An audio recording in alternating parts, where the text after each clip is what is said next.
నమస్తే, welcome to college TV. దేశవ్యాప్తంగా parliament ఎన్నికలు ఆల్రెడీ మొదటి ఫేజ్ కంప్లీట్ చేసుకుని జరిగింది. దాదాపు మరి 20 రోజుల్లో తెలంగాణలో కూడా చాలా పెద్ద ఎత్తున ఎన్నికలు జరగబోతున్నాయి.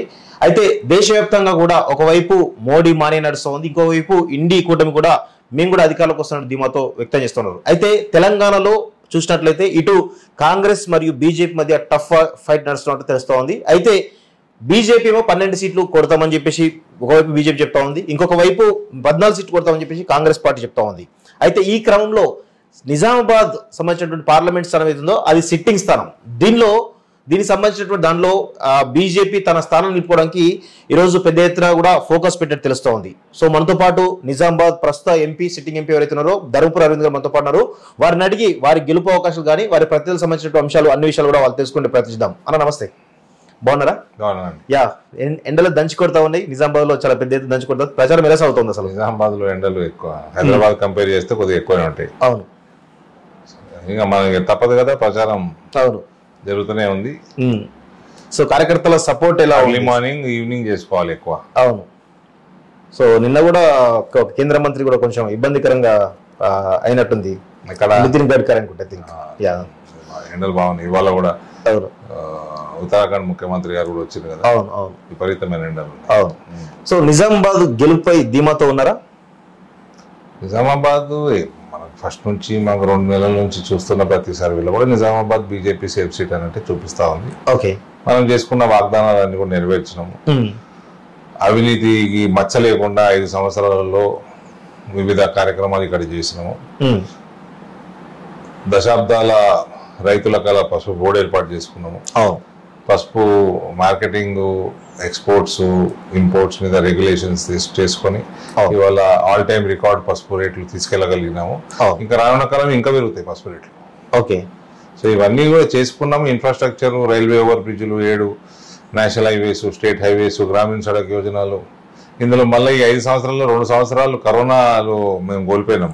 అయినా కూడా ఇవన్నీ మనం 3 సంవత్సరాలు చేసుకోగలిగినాం. 2 కేంద్రీయ విద్యాలయాలు. సో ఇవన్నీ కూడా మాకు కలిసి వచ్చే అంశాలే. ఓకే, అయితే మీరు చెప్పిన విషయాలు కాకుండా నిజామాబాద్ ప్రజలు మీకు ఓటేయాలంటే ఎందుకు ఓటేయాలి అసలు? ఇవన్నీ చేసినందుకు, అవినీతి లేకుండా ఇవన్నీ చేసినందుకు ఓటేయాలండి. నరేంద్ర మోడీ గారి పైన అభిమానంతో ప్రజలందరూ ఓటేయడానికి సిద్ధంగా ఉన్నారు.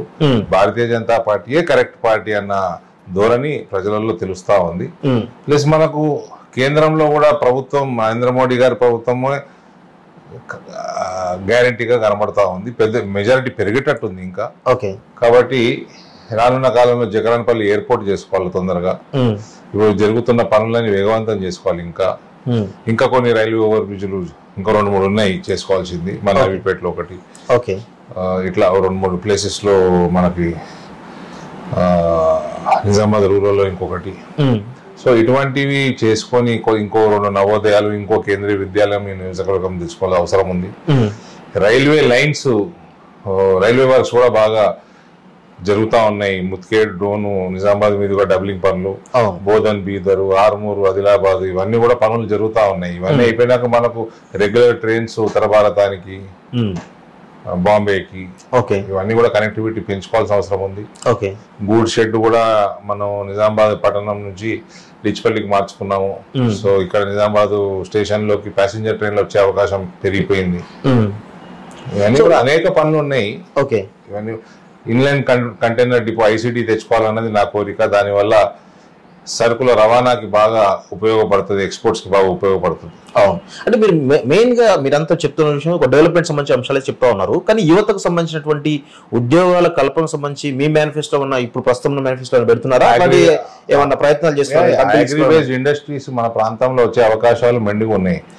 అందరూ అవినీతి మీద పడి, పైసలు సంపాదన మీద పడి ఎవరు కూడా ప్రొయాక్టివ్ గా ఇక్కడ ఎవరు పనిచేయలేదు. ఏ పార్టీ పనిచేయలేదు, ఇంతకుముందు ఎంపీలో ఎవరు పనిచేయలేదు.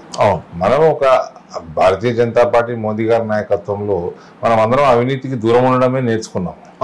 5 సంవత్సరాల నేను ఎంపీగా కూడా నాది టర్మ్ చూస్తే నాకు చిన్న మచ్చ కూడా లేదు. చాలా అగ్రిబేస్డ్ ఇండస్ట్రీస్ మన ప్రాంతంలో తెచ్చుకోవచ్చు. ఇక్కడ బ్రహ్మాండమైన పంటలు, వాటర్ పుష్కలంగా ఉంటది, రోడ్ కనెక్టివిటీ, రైల్ కనెక్టివిటీ బాగుంది, ఇంకా ఇంప్రూవ్ అవుతుంది రాను. సో మంచి ఆపర్చునిటీస్ ఇక్కడ ఫ్యాక్టరీలు తెచ్చుకొని మన సెల్ఫ్ హెల్ప్ గ్రూప్స్ బలంగా ఉంటాయి ఇక్కడ.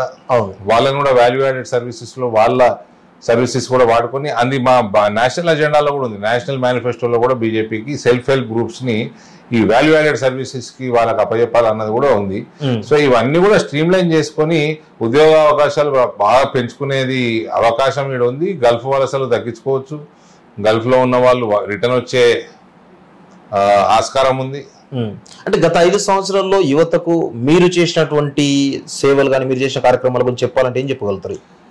యువత అనేది అన్ని రంగాలలో స్ప్రెడ్ అయి ఉంటుంది. ఎస్.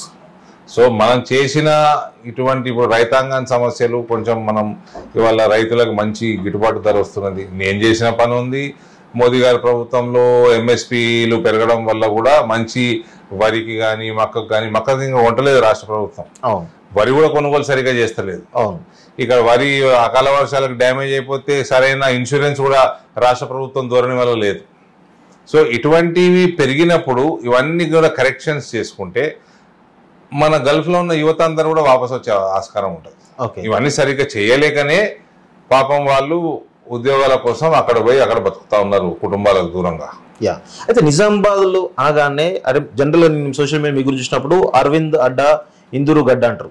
కానీ ఎక్కువ శాతం మన పేరేమో నిజామాబాద్ జిల్లా అని ఉంటుంది. ఎందుకు ఇందూరు అంటే పేరు మారుస్తా అని చెప్పి గత కొన్నిసార్లు కూడా మీ దగ్గర చిన్న వాస్తవంగా ఎందుకు ఇందూరు పేరు 1900 అర్లీ 1920th సెంచరీలో పేరు మారినట్టు ఇంద్రపురి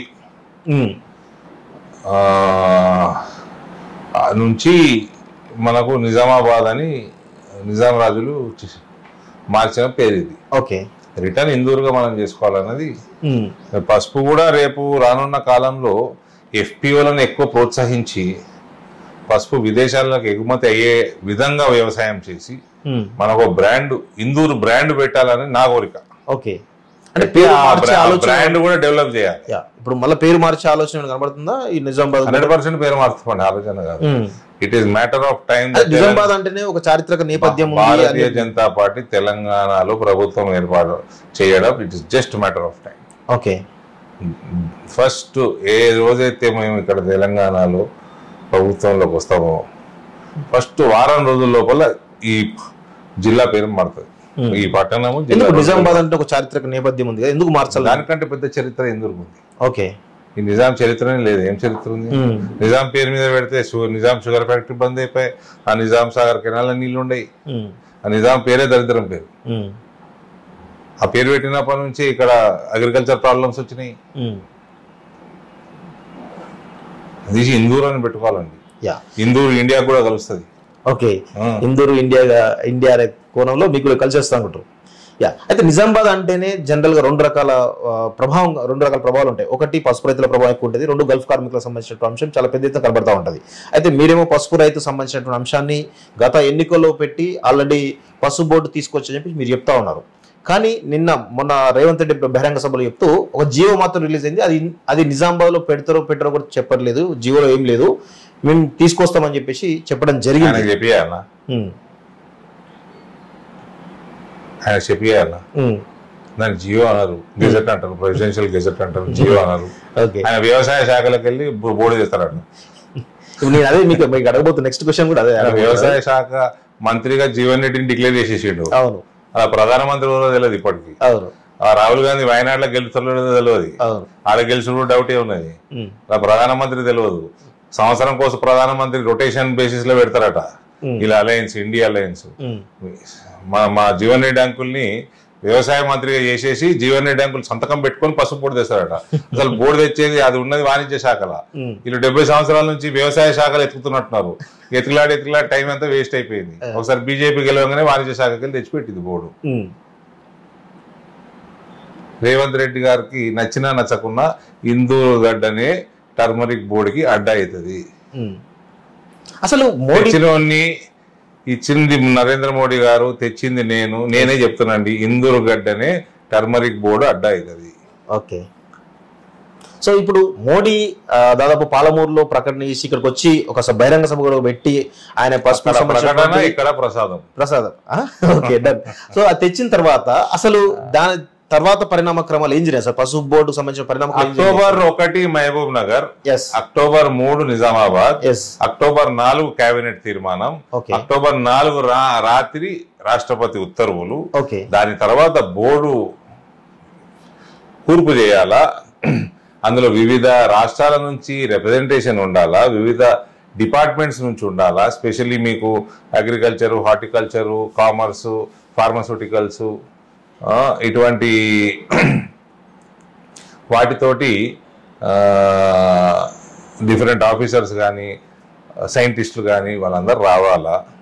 ప్లస్ కార్యాలయాలు దేశంలో అనేక చోట్ల వస్తాయి, ఓకే అనేక చోట్ల వస్తాయి. నిజామాబాద్ కాకుండా అనేక నిజామాబాద్ ఒకటే ఎందుకు వస్తుంది, కార్యాలయం అనేక చోట్ల వస్తాయి. ఓకే నిజామాబాద్ మనం హెడ్ క్వార్టర్ చేసుకుందాం, ఓకే పసుపు బోర్డు దేశానికి మొత్తానికి బోర్డు హెడ్ క్వార్టర్ చేసుకోవచ్చు.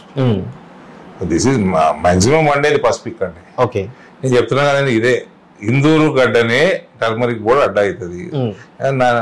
అది నా మాట, okay I know for a fact.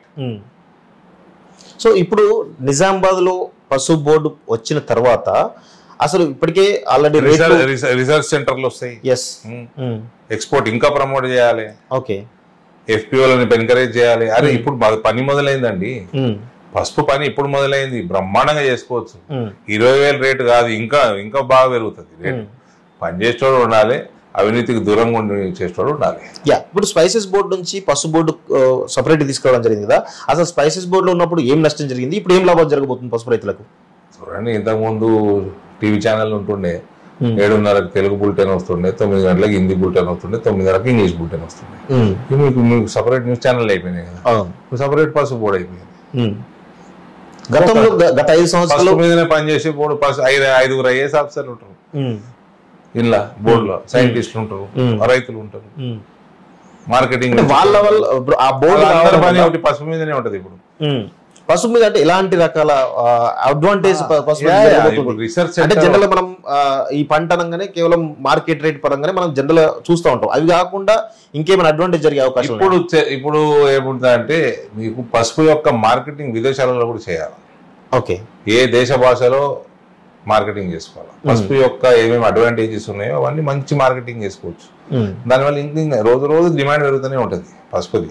Okay, చేసుకుంటూ విదేశాలలోకి ఎగుమతులు చేయాలంటే మన ఫర్టిలైజర్, యూరియాలు రెస్ట్రిక్ట్ చేసుకోవాలి. ఓకే, సో ఆర్గానిక్ సర్టిఫికేషన్ వచ్చేటట్టు లిమిటేషన్ లోపల ఉండాలి. ఓకే, ఇక్కడ మనకి కొంచెం ఏన్షియంట్ పద్ధతులే ఇంకా వాడుతున్నారు. ఎర్రటి ఎండలో పసుపుని ఎండబెట్టడం వల్ల కర్కుమిన్ కంటెంట్ కూడా తగ్గుతుంది. సో సైంటిఫిక్ ప్రాసెసింగ్ రావాలా, అటువంటి ఇండస్ట్రీస్ రావాలి. మహారాష్ట్రలో మనకంటే ఎక్కువ పసుపు పండుతుంది, కానీ మన నేలలో బెటర్ పసుపు పండుతుంది. ఓకే, మన నేల బెటర్, అక్కడ కొంచెం బ్లాక్ సాయిల్ కలుస్తుంది, ఇక్కడ మంచి పసుపు పండుతుంది. క్వాలిటీ ఇంకా క్వాలిటీ పెంచవచ్చు.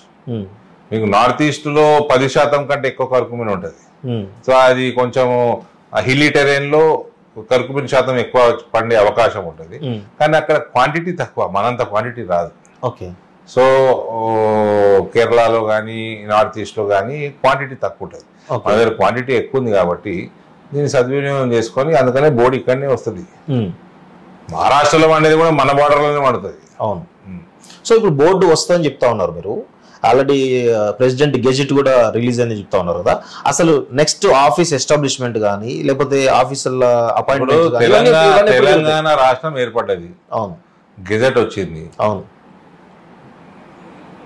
మన సెక్రటరియట్ కట్టుకోవాలా, కోర్టు కట్టుకోవాలా, ఇతర బిల్డింగ్లు కట్టుకోవాలా, ఇన్ఫ్రాస్ట్రక్చర్ పెంచుకోవాలి కదా. అవును, ఇప్పుడు బోర్డు వచ్చింది, గెజెట్ వచ్చింది, దానికి తగ్గట్టు ఆఫీసులు పెట్టుకోవాలా. ఈ కాంగ్రెస్ కూడా ఒరుతాడని, పిచ్చోన్ లెక్క ఒరుతాడు కాంగ్రెస్ కూడా అని హరిబరిగా చేయరు కదా. నరేంద్ర మోడీ చేయడు కదా అట్లా పనులు. నరేంద్ర మోడీ ఈ గడ్డ మీదకి వచ్చి అనౌన్స్ చేయడము పసుపు బోర్డుకి ఇంకా సిగ్నిఫికెన్స్ పెరిగింది. ఓకే, ఆ నరేంద్ర మోడీ గారు వచ్చిన తర్వాతనే ఇక్కడ పసుపు రేటు పెరిగింది అనుకోవచ్చా? అనుకోవచ్చు, రాముడిని తీసుకొచ్చిన ఆయన వచ్చి అనౌన్స్ చేసినాడు కాబట్టి రేటు పెరిగింది. కలియుగ రాముడు వచ్చి అనౌన్స్ చేసిండు. సో పసుపు రైతులు మంచి పాయింట్ అడిగిండు. నరేంద్ర మోడీ మన దేశానికి, మన దేశ రాత మారుస్తున్నాడు. ఇవాళ పసుపు అన్నది చాలా చిన్న పంట, ఇంత పెద్ద 140 కోట్ల దేశము, ఇన్ని విదేశాలు, మన భారతదేశ కీర్తి ఎట్లా పెరుగుతున్నది, కోవిడ్ సమయంలో ఎట్లా ఫాస్ట్గా టీకాలు ఇచ్చిండు, 120 దేశాలకి పైన వ్యాక్సిన్ ఎక్స్పోర్ట్ చేసింది భారతదేశం. భారతదేశం కీర్తిని పెంచుతున్నాడు. సో అటువంటి వ్యక్తి ఇక్కడికి వచ్చి అనౌన్స్ చేయటము డెఫినెట్ గా it is a good omen. Arvind credit అనుకోవచ్చు, అరవింద్ పోరాట ఫలితం అనుకోవచ్చు ఇదంతా. మా ప్రజల దీవెనలు, వాళ్ళ దీవెనలతోటి మేము ఎంపీగా అయినాము. ఆర్టికల్ 370 మీద ఓటేసిన, ట్రిపుల్ తలాక్ మీద ఓటేసిన, సిటిజన్షిప్ అమెండ్మెంట్ యాక్ట్ మీద ఓటేసిన, ఈ అంత అదృష్టం ఇచ్చిందోరు మా ఇందూరు ప్రజలే కదా. సో వాళ్ళ ఆశీర్వాదంతో చాలా పని చేసినాము. మోడీ గారిని కన్విన్స్ చేసుకున్నాము, అమిత్ షా గారిని కన్విన్స్ చేసుకున్నాము, తెచ్చుకున్నాము బోర్డు. ఓకే. సో పసుపు రైతులకు సరే బోర్డు వచ్చింది పక్కన పెడితే, పసుపు రైతులకు గత 5 సంవత్సరాలుగా మీరు కేంద్ర ప్రభుత్వం నుంచి కానీ లేకపోతే మీ ద్వారా కానీ ఏం మేలు చేశారంటే ఏం చెప్పగలుగుతారు మీరు? స్పైసెస్ బోర్డు నుంచి మనం ఇప్పుడు పసుపు బోర్డు డిలే అవుతున్నది. కోవిడ్ లో కూడా ఏ కొత్త ఇన్స్టిట్యూషన్ ఇవ్వలేదు, ఏ కొత్త ఖర్చు పెట్టలేదు 2 సంవత్సరాలు.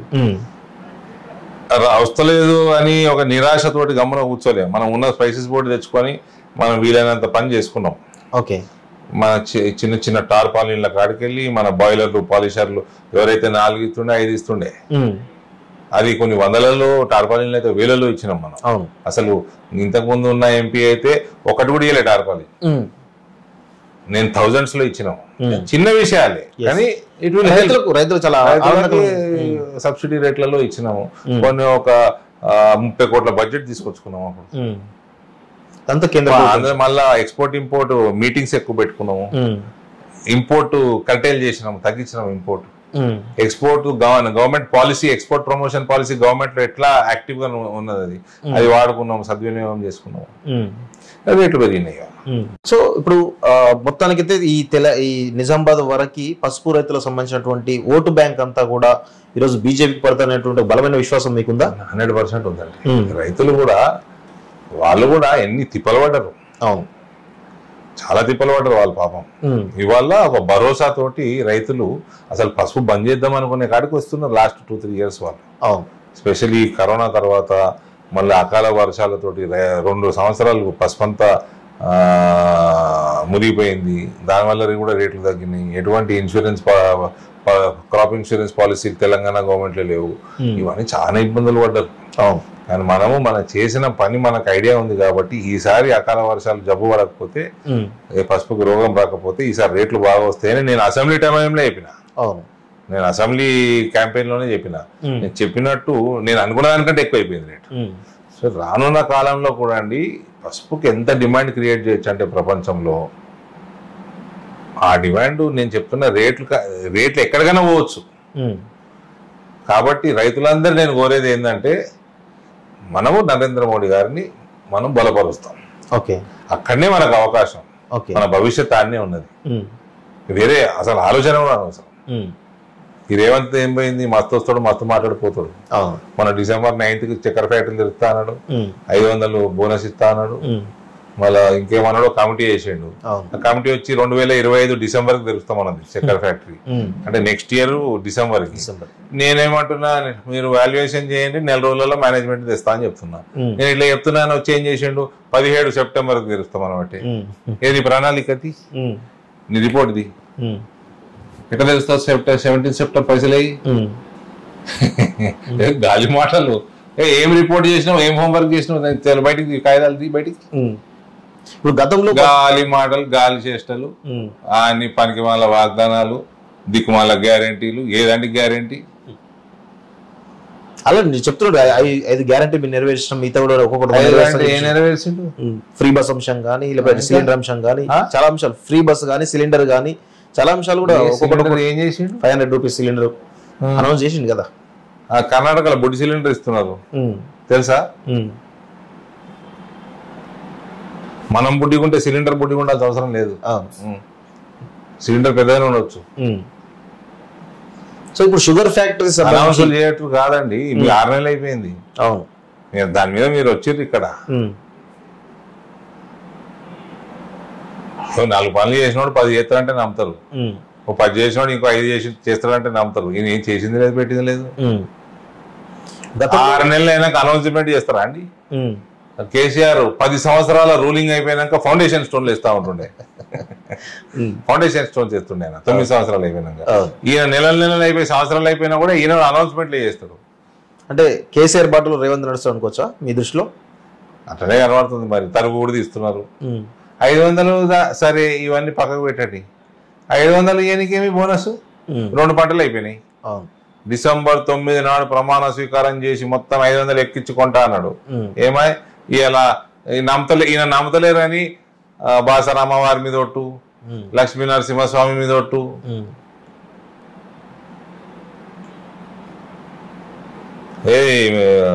ఒకసారి అల్లా మీద ఒట్టేసి మొత్తం దేశం ముస్లింలకు తాకట్టు పెడుతున్నాడు. మీ నేషనల్ పార్టీ మేనిఫెస్టో అట్లా లేదా? చెప్పు జరా, చెప్పు. గతంలో పసుపు బోర్డు అంశం మీద మీరు ఒక బాండ్ పేపర్ రాసేది జరిగింది కదా, ఈసారి కూడా ఈ బోధన్ ఏదైతే షుగర్ ఫ్యాక్టరీ ఉందో దానిపైన కూడా మీరు? దానికి ఏం అవసరం లేదండి, నెల రోజుల మేనేజ్మెంట్ తెస్తా నేను. నెల రోజుల వాల్యుయేషన్ చక్కగా చేయండి. ఆ వాల్యుయేషన్ మీద మాట నిలబెట్టుకుని ఉండదు. ఊరికే డ్రామాలు చేయొద్దు. మంచి బ్రహ్మాండమైన అంతర్జాతీయ సంస్థను తెద్దాం, న్యూట్రల్ సంస్థను తెద్దాం, వాల్యుయేషన్ చేపిద్దాం. ఆ వాల్యుయేషన్ మీద నీ 49%, ఆ ప్రైవేట్ నీ 51%, ఆ పేపర్ కథం క్లోజ్. అన్ని దొంగ లెక్కలు పెట్టొద్దు. అంటే లెక్క తప్పుడు లెక్కల వల్ల ఇదంతా తాత్సరం అవుతుంది. సరే, మళ్ళీ 100 కోట్లు ఇవ్వమంటారట. వాల్యుయేషన్ మీద 100 కోట్లు తెచ్చేయాలంట. ఎందుకు తెచ్చిస్తారండి? దేనికోసం తెచ్చిస్తారు? ఇలా చెరుకుతోటి ఎథనాల్ తయారవుతున్నది, మక్కతోటి ఎథనాల్ తయారవుతున్నది, ఇక్కడ బ్రోకెన్ రైస్ తోటి ఎథనాల్ తయారవుతున్నది. బ్రహ్మాండంగా అవన్నీ మస్తుగా వాడుతాయి ఈ ప్రాంతంలో. ఎథనాల్ అంతా గవర్నమెంట్ కొంటది. ఎథనాల్ లక్షల కోట్ల రూపాయలు ఎథనాల్ మనం 1000 కోట్ల రూపాయలు ఎథనాల్ ఇంపోర్ట్ చేసుకుంటున్నాము. ఎందుకండి? పైసలు ఎక్కువైనాయి ఆ దేశానికి, మన దగ్గర పండించుకోవచ్చు కదా.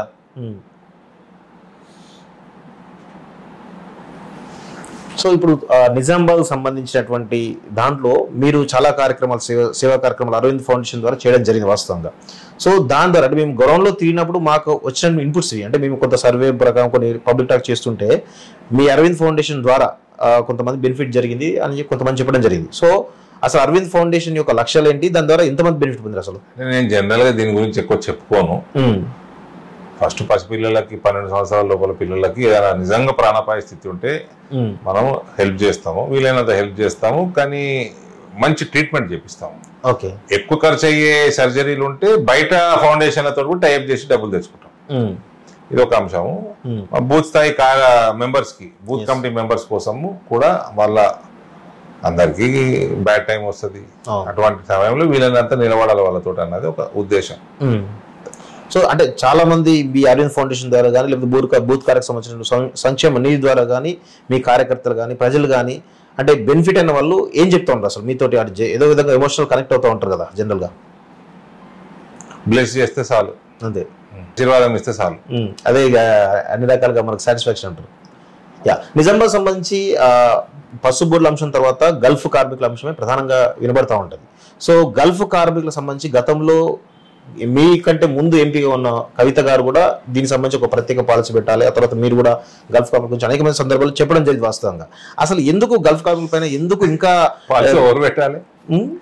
ఎవరు పెట్టాలి? రాష్ట్ర ప్రభుత్వం, రాష్ట్రం కానీ కేంద్రం కానీ. రాష్ట్ర ప్రభుత్వం అయితే మీ నాయనదే ఉండే, ఎందుకు పెట్టలే? మరి ఎందుకు పెట్టలే? గల్ఫ్ బాధితుల గోస మామూలు గోస కాదు. భార్యకి దూరం, తల్లి తండ్రికి దూరం, పిల్లలు పుడితే వచ్చి చూసుకోలేని పరిస్థితి. ఏ సంవత్సరం అయినా వస్తాడు, 2 సంవత్సరాలకు ఒకసారి ట్రావెలింగ్ టికెట్ కంపెనీలు ఇచ్చేది. ఈ ప్రభుత్వం నుంచి ఏమీ లేదు.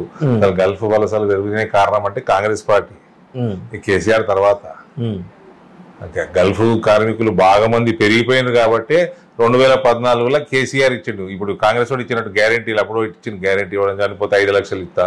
కాంగ్రెస్ వాడు అంతకుముందు ₹1,00,000 ఇచ్చు, అది కూడా బంద్ చేయ, 5+1 ఇస్తా, 500 కోట్లతోటి సెల్లు పెడతా. ఇవన్నీ అప్పుడు చెప్పినవి గుర్తున్నాయి కదండి 2014లో. ఎందుకు? అప్పటికే వలసలు బాగున్నాయి. అప్పటికే వలసలు బాగున్నాయి అంటే కారణం ఎవరండి? రేవంత్ రెడ్డి పుట్టినీళ్ళు తెలుగుదేశము, మెట్టినీళ్ళు కాంగ్రెస్ పార్టీ. గీయే కదా మరి, ఈ 2 పార్టీలే కదా. ఇప్పుడు యాదికి వస్తున్నారు. నాకు పసుపు బోర్డు లేట్ అవుతున్నదని నేను స్పైసెస్ బోర్డు తెచ్చుకున్నా. గల్ఫ్ కార్మికులు రిటర్న్ తెచ్చుకోవాలి తెలంగాణలో అంటే తెలంగాణ ఇక్కడ ప్రభుత్వాలు చేసేది ఏం లేదు ఇక్కడ. అయినా అక్కడ సేవలు చేయాలంటే ఇండియన్ పీపుల్ ఫోరం అని భారతీయ జనతా పార్టీ అనుబంధ సంస్థ సేవా కార్యక్రమాలు విపరీతమైన సేవా కార్యక్రమాలు చేస్తుంది భారతీయులు అక్కడ. ఎందుకు వాళ్ళకి తాత్కాలికమైనటువంటి ఒక ప్రయోజనం పొందే ఒక సేవ చేయడానికే ఊకే ముహూర్తాలు ఎందుకండి? ఈడ లోకల్ గవర్నమెంట్ సపోర్ట్ చేస్తలేదు, దుబాయ్లో ఉన్నైతే సేవ చేసుకో. నేను ఆ Indian people forum BJP Videsh vibhag కిందికి వస్తుంది. అది బీజేపీ విదేశ్ విభాగంలో 4 కోర్ కమిటీ సభ్యులను నేను ఒక్కడిని, దక్షిణ భారతదేశానికి నేను ఒక్కడిని. ఓకే, పోతాము, తిరుగుతాము, చూస్తాము, పనులు ఎట్లా చేస్తారు చూస్తాము. విదేశాల నుంచి వేరే పార్టీ డెలిగేషన్లు వస్తాయి, వాళ్ళకి బీజేపీ ఎట్లా పని చేస్తారు చూపిస్తాము. ఇలా బీజేపీ అనేది అంతర్జాతీయంగా పెరుగుతున్నది. అందుకనే అంటే నేనేమంటున్నా అంటే సరే రాష్ట్ర ప్రభుత్వం సహకరించలేదు అనుకుందాం, కానీ కేంద్ర ప్రభుత్వం అయినా కానీ గల్ఫ్ కార్మికుల కోసం అంటే మీ ద్వారా అయినా కానీ ఏదో ఒకటి ఇక్కడ చేయాల్సిన అవసరం లేదని బ్రహ్మాండంగా. ఇప్పుడు చచ్చిపోతే ఇన్నిస్తాం అంటారు, ఓడి ఇస్తలేడు పాపం. నరేంద్ర మోడీ 300 దిరమ్లు కడితే 2 సంవత్సరాలు అంటే సంవత్సరానికి 150 దిరమ్లు కడితే 10 లక్షల పాలసీ పెట్టిండు. ప్రవాసీ భారతీయ లైఫ్ ఇన్సూరెన్స్ పాలసీ అయితే ఉంది. ఓకే, అది కూడా పెట్టిండ్రు. మదత్ అన్నది ప్లాట్ఫామ్, బ్రహ్మాండమైన ప్లాట్ఫామ్. నేను ఎంపీగా నాకు అనేక ఫోన్ కాల్స్ వస్తాయి. అక్కడ ఇరికిపోయినాము, కోవిడ్ సమయంలో 100 మంది లేకపోతే ఆ గ్రూప్ 15 మంది గ్రూపు, ఇక్కడ 20 మంది గ్రూపు ఇరికిపోయినాము, మా వీసాలు ఎక్స్పైర్ అయిపోయినాయి, మాకు పాస్పోర్ట్లు ఇస్తలేరు, మా జీతాలు సరిగ్గా ఇస్తలేరు. ఇటువంటి కేసులు 100 కేసులు మనం హ్యాండిల్ చేసినాం.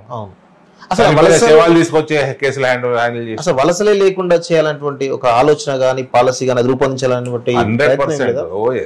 ఇక్కడ ఇప్పుడు మన రాష్ట్రంలోకి వెళ్ళి ఉంటారు కదా వలసలు, మరి వేరే రాష్ట్రాల్లో ఉండవు.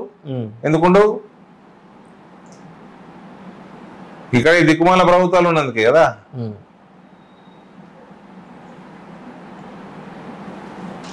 మీకు కేరళ నుంచి స్కిల్డ్ ఎంప్లాయీస్ బాగా మంది ఉంటారు.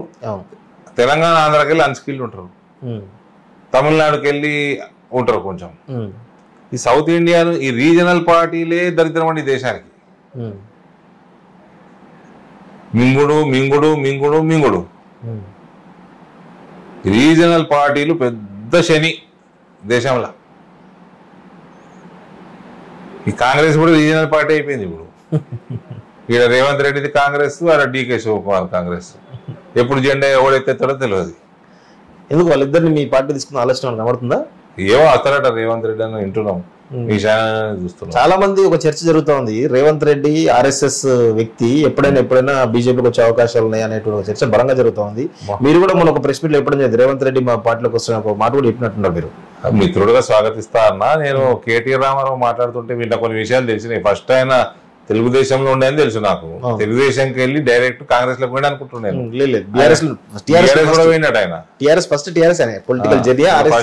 ఏబీవీపీ అంటే ఇక ఈ బీజేపీ అంటుండు కేటీఆర్, తర్వాత టీడీపీ అంటుండు, తర్వాత బీఆర్ఎస్ అంటుండు, తర్వాత కాంగ్రెస్ అంటుండు, ఇక పోతా బీజేపీ కూడా వస్తుంది అంటుండు, మళ్ళా గర్వాప్సి అంటుండు. గర్వాపస్లో భాగంగా ఆయనకి మధ్యలో బీఆర్ఎస్ నాకు తెలియకుండా బీఆర్ఎస్ నుంచి బీఆర్ఎస్ తర్వాత ఇండిపెండెంట్ జెడ్పీటీసీ అయ్యాడు 2006లో. అచ్చా. సో ఇప్పుడు జనరల్ గా మీరు ఈ ప్రభుత్వం మోడీ ఏమో 400 సీట్లు వస్తాయి అని చెప్పేసి చాలా బలంగా చెప్తా ఉన్నారు. 370 బీజేపీకి వస్తాయి, కూటమి కలిపి 470 వస్తుంటారు. అసలు 370 అనేటువంటి ఒక ఫిగర్ పెట్టడానికి దాని వెనకాల ఒక ప్రత్యేక వ్యూహం ఉందని అంటున్నారు. ఆ వ్యూహం ఏంటో చెప్పగలుగుతారా? చెప్పలేనండి. నరేంద్ర మోడీ గారు పార్లమెంట్ లో అన్నారు అన్నమాట. అన్నారు, ఆయన అన్నాడంటే ఆయన సాధిస్తాడు. ఇవాళ అండి భారతదేశంలో ఇది చాలా కీలకమైన ఎన్నిక భారతీయులకి. మీకు uniform civil code population control కాకపోతే తొందరలో చాలా ఇబ్బంది పడతాం. ఎవరైతే ఇల్లీగల్గా వస్తున్నారో ఈ రోహింగ్యాలు, బంగ్లాదేశ్ వీళ్ళని ఎల్లగొట్టకుంటే పెద్ద రభస తయారైతుంది దేశంలో. పెద్ద తలకాయ నొప్పి వీళ్ళంతా. సిటిజన్షిప్ అమెండ్మెంట్ యాక్ట్ తెచ్చుకుంటూ వచ్చారు, వాళ్ళకి మనం ఇవ్వాలి. ఇవ్వకుంటే పాపం అది. అలాగే ఇది ఒకటే ఉన్నది ఇల్లు. ఈ తురుకోళ్ళకి ఏంది మస్తు దేశాలు పాడైనాయి, ఆ సక్క లేకనే ఇటు వచ్చి పెడుతున్నారు. అందరూ నిలగొట్టాలి. దేశాలు 2 దేశాలు ఇచ్చినాం కదా భారతదేశాన్ని విడగొట్టి. ఎందుకు ఇక్కడ ప్రజలు ఇక్కడే పుట్టి ఇక్కడే ఉండాలనుకుంటారు కదా వాళ్ళు. ఎవరు కొట్టారు? ఇక్కడ వాళ్ళు పుట్టిరండి. రోహింగ్యా ఎక్కడ ఎందుకు పుడతాడు? బంగ్లాదేశ్ వాడు ఇక్కడ ఎందుకు పుడతాడు? నువ్వు దేశం తీసుకొని పీక్ మళ్ళీ ఎందుకు వస్తున్నావు ఇటు? ఇవన్నీ రీజనల్ పార్టీలు దరిద్రం అండి. ఆ ఓటు బ్యాంకు కోసం తెచ్చుడు, ఆధార్ కార్డు ఇచ్చుడు, దొంగ పాస్పోర్ట్లు తయారు చేసి ఇచ్చుడు, ఇవన్నీ బంద్ కావాలి. లేకపోతే మనం ఇబ్బందులు పడతాం. ఇప్పుడు చూస్తే ఎంత సౌండ్ వస్తుందో, ప్రాజెక్ట్ ఏడైంది, ఎంత సౌండ్ వస్తుంది చూస్తుంది. ఇట్లా సౌండ్ వాల్యూమ్ తగ్గించిండు ఉత్తరప్రదేశ్ లో. 35,200 స్పీకర్ లౌడ్ స్పీకర్లు సౌండ్ తగ్గించిండు. 11,000 కత్తెర పెట్టిండు వైర్లు, కనెక్షన్లు, ఇల్లీగల్ లౌడ్ స్పీకర్లు. ఈ లొల్లిలో ఎక్కువైపోతా ఉంటాయండి. రాజ్యాంగంలో మార్పులు జరుగుతాయి, అందుకే 370. ఒకప్పుడు చిన్నప్పుడు కిటికీలు తెరుచుకొని ఫ్రెష్ గాలి అంటుంటే ఇప్పుడు దబ్బమని లేస్తావు 5 గంటలకి కిటికీలు తెరుచుకోమనుకుంటే ఉలిక్కిపడి లేస్తావు. అట్టున్నాయి సౌండ్లు. మూసుకోవాలా, వేసేసుకోవాలా, అయితే వండుకోవాలి. కిటికీ తెరుచుకున్నాం ఆ ఫ్రెష్ గాలి అని కథమే. ఇక 5 గంటలకు లేచుకుంటున్నాం గబ్బిలం లేచినట్టు. వాళ్ళ ఆచారాలు మత ఆచారాలు కావచ్చు కదా, అవి మనం గౌరవించాలి కదా. అరే సౌండ్ తగ్గించుకో, సౌండ్ పెరుగుతూనే ఉన్నది రోజు రోజు. యూపీలో మత ఆచారం లేదా? సౌండ్ తగ్గించుకోవాలి కదా. నీ మతం నా మీద నా చెవులలో ఎందుకు రుద్దుతున్నావు? నీ మతం నా చెవులు ఎందుకండి? పోయినోడుకు ఆడి వినిపించుకో. హనుమాన్ చాలీసా దుకాణంలో ఒకడు కూర్చొని చదువుకుంటేనేమో వాడిని సంపి రక్తాలు వచ్చేటట్టు కొట్టిండ్రు. మరి అది మతాచారం కాదా? వీళ్ళకే ఉంటాయి మతాచారాలు, మాకుండవా? ప్రతిపక్షాలు అంటే ముఖ్యంగా ఇండి కూటమి చెప్తా ఉన్నది, ఈ 370 గనక ఇస్తే రాజ్యాంగాన్ని మార్చేస్తారు బీజేపీ వాళ్ళు, పూర్తిగా ఇక్కడ స్వేచ్ఛనే పోతానే అంటా ఉన్నారు. దానిపై మీరేమంటారు? రాజ్యాంగం మార్చడం అంటే ఏంది సార్? రాజ్యాంగంలో ఏదైనా అంశం ఆర్ఎస్ఎస్ ఐడియాలజీని ఇంప్లిమెంట్ చేస్తారని చెప్పేసి అంటా ఉన్నారు. రాజ్యాంగంలో అంశాలు మారలేదా ఇన్ని రోజులు? కాంగ్రెస్ పార్టీ మార్చలేదా? ఇందిరాగాంధీ మార్చింది కదా, అతిపెద్ద మార్పు ఇందిరాగాంధీ చేసింది కదా. సెక్యులర్ పదం తీసుకొచ్చి పెట్టి, సోషలిస్ట్ పదం తీసుకొచ్చి పెట్టి ఇందిరాగాంధీ కదా తెచ్చింది. రాజ్యాంగంలో రాజ్యాంగాన్ని అప్డేట్ చేసుకోవచ్చు, మార్పులు చేర్పులు చేసుకోవచ్చు అని రాజ్యాంగమే మనకి హక్కు ఇచ్చింది. దానికో పద్ధతి చెప్పింది. అట్లా అనేక అమెండ్మెంట్స్ అయినాయి. కాంగ్రెస్ పార్టీలో ఎక్కువైనాయి అమెండ్మెంట్స్. రాజ్యాంగం మార్పు అంటే ఏమంటారు? ఏందట? కంప్లీట్ ఆర్ఎస్ఎస్ సంబంధించినటువంటి ఒక ఐడియాలజీ. ఏంది ఆర్ఎస్ఎస్ ఐడియాలజీ? హిందుత్వ ఎజెండా కావచ్చు, లేకపోతే ఇంకా మాది nationalistic ideology Bharatiya Janata party. హిందుత్వ ఏమి 10 ఏళ్లలో మేము ఏమి హిందువులకు చేసినాము, తుర్కోళ్ళకి ఏం చేయలేదు. ఒక స్కీమ్ చెప్పండి. 10 ఏళ్ల మోడీ పాలనలో ఒక స్కీము హిందువులకు ఇచ్చి తుర్కోళ్ళకి ఇవ్వలేదని చెప్పుర్రి. మేము ఆయుష్మాన్ భారత్ ఇవ్వలేదు వాళ్ళకి, ఆవాస్ యోజనలు ఇల్లు కట్టి ఇవ్వలేదు వాళ్ళకి, వాళ్ళకి లోన్లు ముద్ర లోన్లు రాలేదా, అలా మైనారిటీ స్కూళ్ళకి ఫండింగ్ ఇవ్వలేదా? ఎక్కడ మా నేషనల్ హైవేల మీద వాళ్ళు పోతలేరా? రైలు ఎక్కుతలేరా? వందే భారత్ ఎక్కుతలేరా? హవాయి జహాజ్ తక్కువ రేట్లకు పెట్టాలన్నది నరేంద్ర మోడీ గారి ఆలోచన ఏది ఉందో వాళ్ళే వాడుకుంటారు.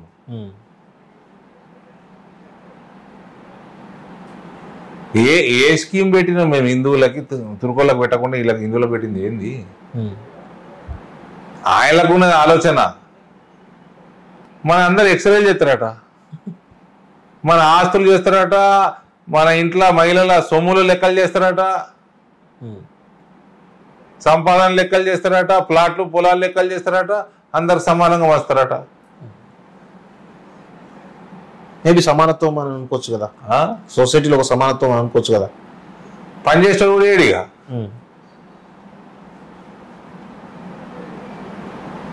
పనిచేస్తాడు కూడా ఏడిగా. బీజేపీ ఓట్లు ఎక్కువ వస్తున్నాయి, సమానంగా పంచునట్రా? బీజేపీ కూడా పనిచేయడిగా.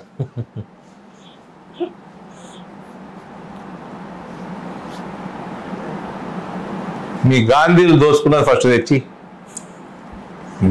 Bofors, 3G, commonwealth games, coal scam, Agusta Westland scam, ఇంకెన్ని ఉన్నాయి, ఇంకా మస్తుంటాయి ఇంకా. అవును. మీ నెహ్రూ చేసే స్కాము, మీ ఇందిరాగాంధీ చేసే స్కాము, మీ రాజీవ్ గాంధీ చేసే స్కాము, సోనియా గాంధీ హయాంలోనైతే అసలు జరిగిన స్కాములు ప్రపంచంలో ఏనాడు జరగలేదు స్కాములు. ఇవన్నీ పైసలు తీసుకొచ్చి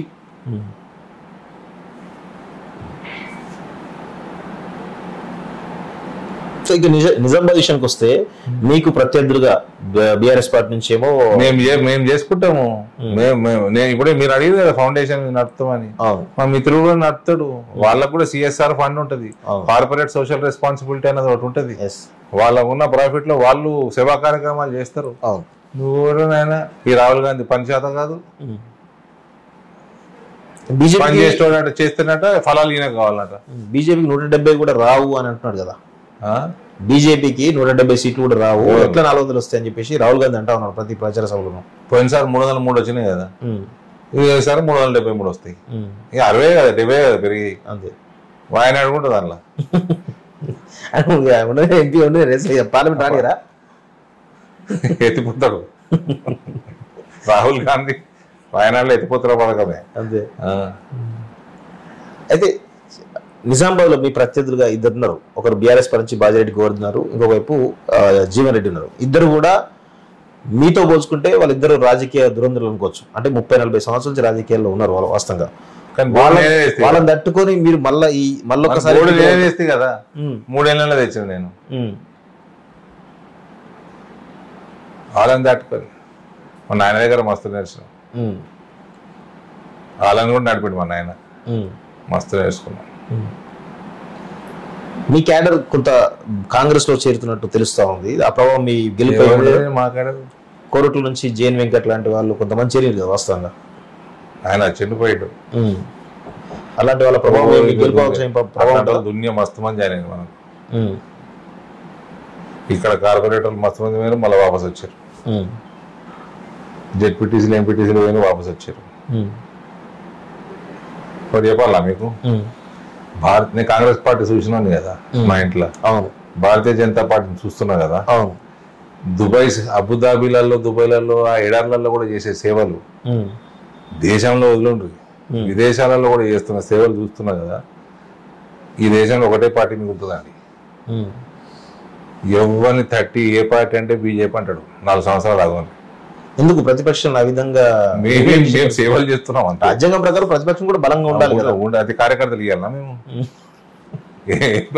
ఏం చేయాలి అంటే వాళ్ళు కనీసం వాళ్ళు రాహుల్ గాంధీ మాస్క్ పెట్టుకొని సేవ చేయమంటారా? మా పని మేము చేస్తున్నామండి. ఎట్లా చేస్తారు పని అంటే బీజేపీలా అంటే అన్బిలీవబుల్. అందులో విదేశ విభాగంలో నేను పోయినాక బీజేపీ ఎట్లా ఏ రకంగా దూసుకుపోతుందో. మా ఫౌండేషన్ విషయానికి వచ్చినాం కదా, మీరు మాట్లాడేది కదా. నా ఇబ్బందులు వాళ్ళైతే ఎవరన్నా పాపం చనిపోతే కార్యకర్తలు చిన్న చిన్న పిల్లలు ఉంటారని నేను సహాయం చేయాలని చేస్తా. నేను ప్రధాని గారికి చెప్పిన, అమిత్ షా గారు ఇది లాంచ్ చేసారు. ప్రధానమంత్రి గారికి డిస్కషన్ వచ్చింది ఒకరోజు, నా పెళ్లి రోజు 3 సంవత్సరాల క్రితం ఆయన అపాయింట్మెంట్ ఇస్తే పోయినాం, ఫ్యామిలీ ఉండే. అది చెప్పగానే ఆలోచన చేసిండు, చేసి అరవింద్ ఠీకే కరో, కానీ నీ కాన్స్టిట్యున్సీలో సంపన్నులు ఉండే కాలనీలు ఉంటాయి కదా అంటే ఉంటాయి సార్. గరీబులు ఉండే ఏరియాలు కూడా ఉంటాయి కదా అంటే ఉంటాయి సార్. సంపన్నుల పిల్లలు బొమ్మలు కొంటారు, 2 రోజులు ఆడి పక్కకు పడేస్తారు, మంచిగా ఉంటాయి అవి, ఏం చేస్తారు అన్నాడు. అంటే అటు ఆలోచన కూడా ఏమనం పక్కకు పడి ఉంటాయి, అవన్నీ జమ చేసుకొని రా అన్నాడు. అవన్నీ జమ చేసుకొని రా, ఒక ఆటో ట్రాలీ తీసుకోపో, అవన్నీ జమ చేసుకొని రా. నువ్వు పోయి అడుగుతూ ఇస్తారు కదా, ఏమని ఉంటారా ఒకటి వాడనే ఇస్తారు. తీసుకొచ్చి ఇక్కడ పేదల దగ్గర, పేదల కార్యకర్తలు అంటున్నావు కదా మన వాళ్ళు, వాళ్ళ ఇళ్ళ ఫంక్షన్లు అయితే అక్కడ ఇయ్య అంటారు. ఇచ్చినోడు సంతోషం, తీసుకున్నోడు సంతోషం, చేసినందుకు నువ్వు ఇంకా సంతోషం, సమాజాన్ని కలుపుతున్నావు అంటుండు. ఇటువంటి ఆలోచనలు ఉన్న పార్టీ అండి ఇది. కాంగ్రెస్ వాడు దూరం కూడా అట్లాంటి ఆలోచనలు రావు. వాడు ఎలక్షన్ అయిపోయిందంటే 2014లో అమిత్ షా గారు యూపీ ఇన్ఛార్జ్ ఉండే, 70 స్థానాలు ఏమో కొట్టిండు 80లో. రాగానే ఒక ఇంటర్వ్యూ ఇచ్చిండు, ప్రెసిడెంట్ అయ్యారు ఆయన. రాగానే ఒక ఇంటర్వ్యూ ఇచ్చిండు, ఏంది నెక్స్ట్ అంటే 2019 మా పని స్టార్ట్ అయిపోయింది అన్నాడు. 2019లో 300 స్థానాలు గెలిచిండ్రు. మళ్ళీ ఇంటర్వ్యూ ఇచ్చిండు. ఏదో ఆ రోజు సాయంత్రం 4-5 గంటలకు రిజల్ట్ అయిపోతాయి, 6 గంటలకి పార్టీ ఆఫీస్ పోతారు, చేతి ఊపుతారు, తెల్లారికి వెళ్ళి మళ్ళీ పని మొదలు, మళ్ళీ 2024 స్టార్ట్ అంటుండ్రు. ఇప్పుడైతే ఎన్నికలు కాకంటే ముందే స్టార్ట్ చేసారు వాళ్ళు 2029. అట్లా పనిచేస్తారండి. కాంగ్రెస్ వాడు రిజల్ట్ వచ్చింది అనుకో, ఒకవేళ మన బ్యాట్ టైమే గెలిచిరు అనుకోండి, ఆడు తెల్లారితే ఫ్లైట్ ఎక్కుతాడు, పోతాడు. ఇక పబ్బులు, షికార్లు, సినిమాలు, ఇక 6 నెలలు హనీమూన్ చేసుకొని వస్తాడు. అది వాళ్ళ సంస్కృతి. ఇది భారతీయ జనతా సమితి సంస్కృతి. పేదవాడి దగ్గరికి వెళ్ళి అడుక్కొని తీసుకొచ్చి గరీబోడికి ఇచ్చి సమాజాన్ని కలుపు, ఆ పని నువ్వు చేయి అని ఆయన నాకు చెప్పడం జరిగింది. అసలు అంటే ఏ రకంగా ఇప్పుడు రామ మందిర నిర్మాణం, ప్రధానమంత్రి కావాలంటే మందిరం కట్టలేడండి, ఒక ఫోన్ కాల్ చాలు. ఇంటింటికి పోయి 10 రూపాయలు అయితే 10 రూపాయలు ప్రతి భారతీయుని ఇంటికి పోయి తీసుకొచ్చి కట్టిండ్రు. మందిరం నేను కట్టినా అంటే నేను కట్టినా ప్రతి ఒక్క భారతీయుడికి ఇవాళ మందిరం మీద అంత ఫీలింగ్ వచ్చింది. ఎందుకు వచ్చింది? సమాజాన్ని కలిపాడు. మా బీజేపీ ఎలక్షన్లు వస్తున్నాయి, అదేదో మా క్యూఆర్ కోడ్ చేసి ఫండింగ్ 10 రూపాయలు అయితే 10 రూపాయలు, 5 రూపాయలు అయితే 5 రూపాయలు, మాక్సిమం క్యాప్ కూడా ఉంది, 1000 దాటద్దు. ఎక్కడ కూడా తీసుకోవద్దు, మళ్ళా ఎక్కడ తీసుకుంటే మళ్ళీ కరప్షన్ దిక్కుపోతుంది. అంటే ఈ రకంగా పనిచేస్తే తట్టుకోవడం కష్టం సార్. ప్రజలలో దూసుకెళ్ళిపోతారు, అభిమానం పెరిగిపోతుంది ప్రజలకి. అందుకనే చెప్తున్నా, బీజేపీ ఒకటే మిగులుతుంది. ఇక సరే, దేశవ్యాప్తంగా మోడీ ప్రభుత్వం మళ్ళీ వస్తుందని చెప్పి అనుకుందాము. రాష్ట్రంలో బీజేపీ ప్రభుత్వం వచ్చేది మ్యాటర్ ఆఫ్ టైం. ఉన్న రాష్ట్రాలన్నీ వచ్చాయి కదా, ఇంకా 5 సంవత్సరాలు వెయిట్ చేయాలంటారా మీరు? అది అట్లా కనబడతలేదు నాకు. ఈ రాష్ట్రం ఆర్థిక సంక్షోభంలోకి పోవద్దంటే, పవర్ క్రైసిస్ లో పోవద్దంటే, ఇతర క్రైసిస్ లో పోవద్దంటే, మంచి రోజులు రాష్ట్రం ప్రజలకు, రైతులకు కానీ, మహిళలకు కానీ, ప్రత్యేకంగా యువతకు కానీ, ఎన్ఆర్ఐలు అంటే యువత కింద లెక్క పెట్టవచ్చు మనం. అందరికి మంచి రోజులు రావాలంటే ఎంత తొందరగా బీజేపీ గవర్నమెంట్ వస్తే అంత మంచిది. సో ఇప్పుడు తెలంగాణలో ఎన్ని సీట్లు వస్తాయని మీరు అనుకుంటున్నారు అసలు? సార్, మా గ్రాఫ్ పెరుగుతూ ఉంటుంది. పార్లమెంట్ ఎన్నికల సమయంలో డే టు డే గ్రాఫ్ పెరుగుతూ ఉంటుంది. ఎలక్షన్ దగ్గరకు వస్తుంది, మోదీ వేవ్ పికప్ అవుతా ఉంటుంది. ఈజీగా గెలిచేటి, గ్యారంటీ గెలిచే సీట్లు కొన్ని చూపిస్తా ఉన్నారు ఛానల్. కొన్ని టఫ్ ఫైట్ ఉన్న సీట్లు చూపి, ఆ ఫైట్ ఉన్న సీట్లన్నీ గెలుస్తారు. అంటే అంచనా ఎంత ఉంది మీది? 17 డబుల్ డిజిట్లో వస్తాయండి. Double digit. దాంట్లో హైదరాబాద్ ఉండే అవకాశం ఉందంటారా? హైదరాబాద్ ఫైట్ లో ఉన్న మట్టు మాకు వివిధ వ్యాలిడ్ సర్వే రిపోర్ట్లు చూస్తా వస్తుంది. మాధవ్ దెబ్బకి ఓవైసీ మొత్తం గ్రౌండ్ లో ఘోరం తిరుగుతున్నట్టు కనబడుతుంది. గిరగిర తిరుగుతున్నాడు ఓవైసీ. అంటే అదొక నైతిక విజయం. ముస్లిమ్స్ కూడా చెప్తున్నా, 75 సంవత్సరాలు అయింది, మీకేం చేసిండ్రు? కాంగ్రెస్ వాడు ఏం చేసిండు, తెలుగుదేశం వాడు ఏం చేసిండు, మీకు బీఆర్ఎస్ వాడు ఏం చేసిండు? ఈ 3 ప్రభుత్వాలు ఉన్నాయి. సరే, ఓవైసీ అంటే ఆ చిన్న ఏరియా పక్కకు పెట్టిండ్రు. ఈ రాష్ట్రంలో ఏం చేసిండ్రు? మీ సోషల్ స్టేటస్ ఏంది? What did they do? ఇలా మీరు తినే తిండి మోడీ ఇచ్చేదే, మీ gas cylinder, gas connection Modi ఇచ్చిందే, మీ మైనారిటీ స్కూల్ మొత్తం డబ్బులు మోడీ ఇచ్చినాయే, మీకు బీమార్, మీ నాయన బీమార్, మీ తాత బీమార్ అయినా, చిన్న పిల్లగాడు బీమార్ అయినా ఐసీయూలో పడ్డా మోడీ కాపాడుతున్నాడు. యాది పెట్టుకోండి. మీకు ఇల్లు దేశవ్యాప్తంగా ముస్లింలకి 50 నుంచి 60 లక్షల ఇండ్లు కట్టి 4 కోట్లలో ఆల్రెడీ 60 లక్షల ఇండ్లు పైన కట్టినట్టు మాకు డేటా ఉన్నది. అది మోడీ ఇచ్చింది. మీ మహిళలకి మొత్తం ఆత్మగౌరవం నిలబెట్టిందే నరేంద్ర మోడీ, 3 తలాక్ తీసేసి. రేపు యూనిఫామ్ సివిల్ కోడ్ వస్తే ముస్లిం మహిళలే అత్యంత సంతోషపడతారు. ఎన్ఆర్సీకి, సిఏఏకి ఇండియాలో ఉన్న ముస్లింలకు సంబంధమే లేదు. ఎందుకు ముస్లింస్ అంత భయపడుతున్నారు ఎన్ఆర్సీ, సిఏ అంటే? వాళ్ళు కూడా చెప్పారు ఆన్సర్. అసలు మీకు సంబంధమే లేదురా నాయన, మీకు ఏం సంబంధం లేదు. ఎన్ఆర్సీ తోటి లేదు, సిఏఏ తోటి లేదు. యూసీసీ వస్తే మీ మహిళలే అందరికంటే హ్యాపీగా ఉంటారు. ట్రిపుల్ తలాక్ తీసినందుకు మీ మహిళలకు మేలే జరిగింది. ఇన్ని చేస్తుండగా నరేంద్ర మోడీ ఓటు వేసుకోండి, పైన చూస్తుండ అంతా చిన్న పొరడు ఐసీలు ఉంటాడు, మోడీ కాపాడుతున్నాడు. ముసలోళ్ళు హాస్పిటల్లో పడతారు, లక్షల రూపాయల బిల్లులు అయితే మోడీ ఇస్తున్నాడు. ఇవన్నీ తెలిసి కూడా మోడీ ఓటేయలేదు అనుకోండి, అన్ని చూస్తున్నాడు. మీ మాటల్లో స్పష్టంగా మోడీ మోడీ మోడీ అంటా ఉన్నారు. మోడీ భజన చాలా స్పష్టంగా కనబడతా ఉంది. గ్రౌండ్ లో కూడా మోడీ మనీ అదే విధంగా ఉందనుకోవచ్చా? మీ నిజామాబాద్ పరిధిలో మీరు తిరుగుతున్నారు కదా. జూన్ 4 నాడు చూడండి, పోయినసారి మే 23 నాడు చూసిండ్రు 2019లో, ఈసారి జూన్ 4 నాడు చూడండి. ప్రస్తుతం ఎంపీగా ఉన్నటువంటి అరవింద్ రాబోయే కాలంలో ఎంపీగా గెలిస్తే, మళ్ళీ తిరిగి ఎంపీగా గెలిస్తే మరి కేంద్ర మంత్రి గానికి ఏమైనా అవకాశం ఉందంటారా? మా నియోజకవర్గం చేసే పనులు అయితే ఇవే. ఏ కేంద్ర మంత్రి దేన్ని తెచ్చినా కదండి, నేను పసుపు పోడు మంత్రి అయితే ఎందుకు కాకుంటుంది. నేను చెప్పిన అన్ని చేస్తా. పని చేసేటోళ్ళు అంటే మా నాయకత్వానికి ఇష్టం, ఎంబడబడి పని చేయించుకుంటోళ్ళంటే వాళ్ళకి ఇష్టం. ఎంపీ అంటే గిట్టనే ఉండాలంటారు. మంత్రి ఇస్తేంది ఇవ్వకుంటేంది, నేను చేసేది మాత్రం ఇవన్నీ చేస్తా. చివరిగా డజంట్ మ్యాటర్. నేను మోడీ భజన చేయడానికనే రాజకీయాల్లోకి వచ్చిన, లేకపోతే సుఖంగా యూరోప్లో అమెరికాలు తిరుగుతూ ఉంటుంటే నేను మోడీ భజన చేయడానికనే వచ్చిన. హిందూ రాష్ట్ర స్థాపన చెయ్యాలి, బాజాప్త చెయ్యాలి. మథురాల आड़ने वही मंदिर बनना चाहिए, अयोध्या में भी वही बना है, मथुरा में भी बनना चाहिए. ఎందుకు హిందూ రాష్ట్రం కాదండి? పాకిస్తాన్ బంగ్లాదేశ్ పుకట్టించినామండి, ఏం ఫ్రీగా వచ్చినాయా? పంచిపెట్టిరా? ఎందుకు కాదండి హిందూ రాష్ట్రం? చివరిగా యాక్చువల్గా ఈ క్వశ్చన్ సంబంధించిన దాంట్లో ఇంటర్వ్యూలో అర్థం అనుకుంటున్నాం కానీ మర్చిపోతా ఉన్నాను. మీ చిరకాల శత్రువు అనుకోవచ్చు, లేకపోతే మిత్రువు అనుకోవచ్చు, ఏదైనా అనుకోవచ్చు, కవిత గారి గురించి ఆమె అరెస్ట్ అయింది. ఆమె అరెస్ట్ అయినటువంటి ప్రభావం 2 సార్లు అయింది. అరెస్ట్ సివియర్ అయింది, ఈడీ అయింది. సో ఈ అరెస్ట్ ప్రభావం మీ ఎన్నికల్లో ఏమైనా పాజిటివ్ కనబడుతుందా లేకపోతే నెగిటివ్ కనబడుతుందా? నెగిటివ్ అయితే కనబడుతుంది, పత్రం పక్క. ప్రజల వాళ్ళు నెగిటివ్ తీసుకోవడాన్ని.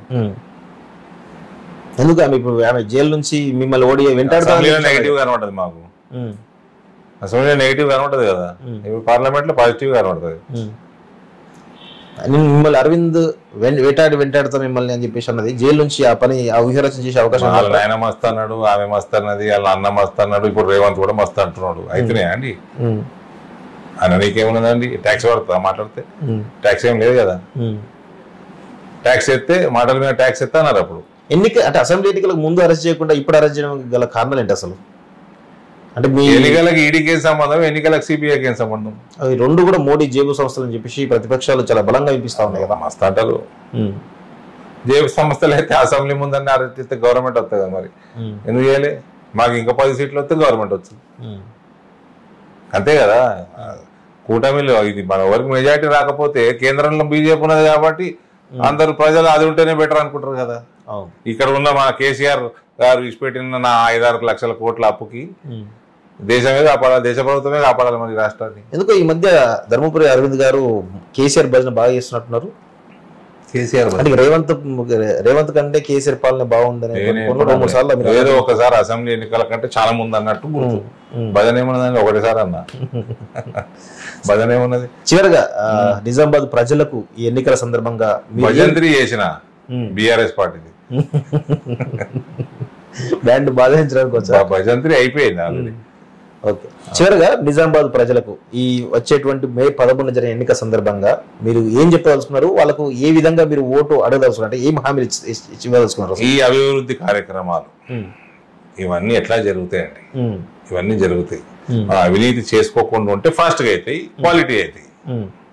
కానీ ఈ ఎన్నిక బయటికి వెళ్ళి మీరు ఓటు వేయకపోతే, యూనిఫామ్ సివిల్ కోడ్ ఇలా రాకపోతే, citizenship amendment act implement strong గా కాకపోతే, ఎన్ఆర్సీ తక్షణమే ఇంప్లిమెంట్ కాకపోతే, పాపులేషన్ కంట్రోల్ కాకపోతే మీ పిల్లలు సుంతి చేసిన రోజు ఏడవకండి. మీ పిల్లగాళ్ళ కన్నా మనమళ్ళ కన్నా సుంతి చేసిన రోజు ఏడవకుంటారు. బయటికి వెళ్ళి ఓటేయండి. నరేంద్ర మోడీ కోసం ఒక్క ఓటు వేయరా? ఇంటి బయటికి వెళ్ళి ఓటింగ్ శాతం పెంచండి.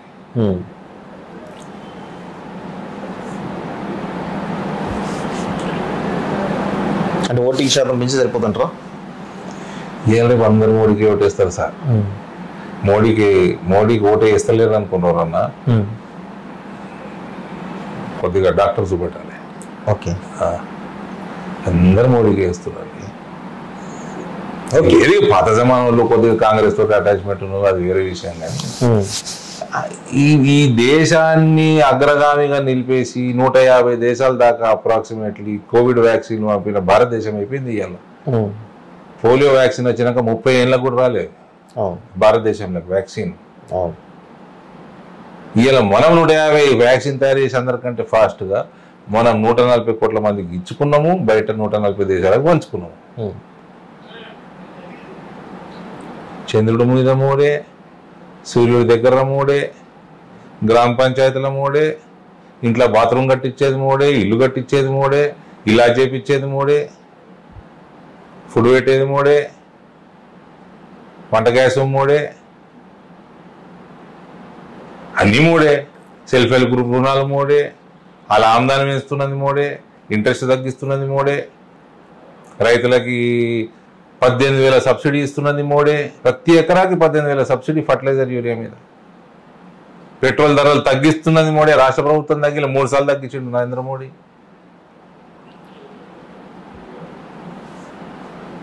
చైనా పాకిస్తాన్ నోరు మూపించింది మోడే.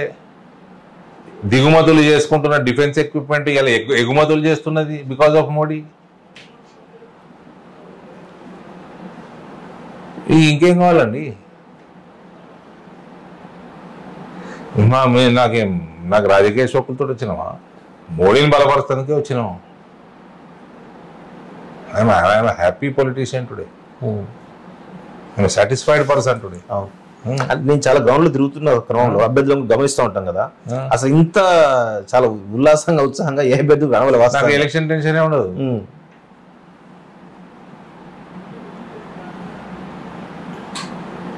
పరీక్షల కోసం రోజు చదివేటప్పుడు పరీక్షకు టెన్షన్ ఉండదు. పరీక్షలు రాగానే డేట్ డిక్లేర్ కాగానే ఎన్ఆర్ఐల పుస్తకం తిప్పుతారు చూసిరా, అనుకుంటే టెన్షన్, నాకు అనుకుంటే టెన్షన్. ఓకే అరవింద్ గారు, all the best. Thank you very much. ఇది మొత్తానికైతే నిజామాబాద్ లో జరుగుతున్నటువంటి పరిణామాలు. తన గెలుపుపై చాలా కాన్ఫిడెంట్ కనబడతా ఉంది. ఆయన మాటల్లో కావచ్చు, లేకపోతే ఆయన చేతుల్లో కావచ్చు, చాలా కాన్ఫిడెంట్ గా కనబడుతూ ఇటు క్యాడర్ ని కావచ్చు, లేదా ప్రజలు కావచ్చు, తన గెలుపు ధీమాతోటి వాళ్ళ ప్రజల్ని ఆకర్షణ చాలా స్పష్టంగా తెలుస్తోంది. చూద్దాం మరి జీవన్ రెడ్డి గారి ప్రభావం ఎలా ఉండబోతుంది, మరి బాజిరెడ్డి గోవర్ధన్ ప్రభావం ఎలా ఉండబోతుందో మనకు జూన్ 4 తెలియబోతుంది. మొత్తానికైతే అరవింద్ గారికి all the best. Jeevan Reddy గారి పేరు తీసుకురు కదా, పాపం పేద రెడ్డిలకి రిజర్వేషన్ ఇచ్చింది కూడా మోడే. జీవన్ రెడ్డి గారు రెడ్డిలకు రిజర్వేషన్ ఎందుకు, మేము 5% ఉన్నాము, 10% ఎందుకు, మాకేం అవసరం అన్నాడు. టోపీ పెట్టి మాత్రం బంగ్లాదేశ్ రోహింగ్యాకి పౌరసత్వం కావాలని అన్నాడండి. ఓకే అండి, థ్యాంక్ యూ వెరీ మచ్. ఇది మొత్తానికి అయితే అరవింద్ గారితో స్పెషల్ ఇంటర్వ్యూ. చూస్తుండండి college TV. Thank you very much.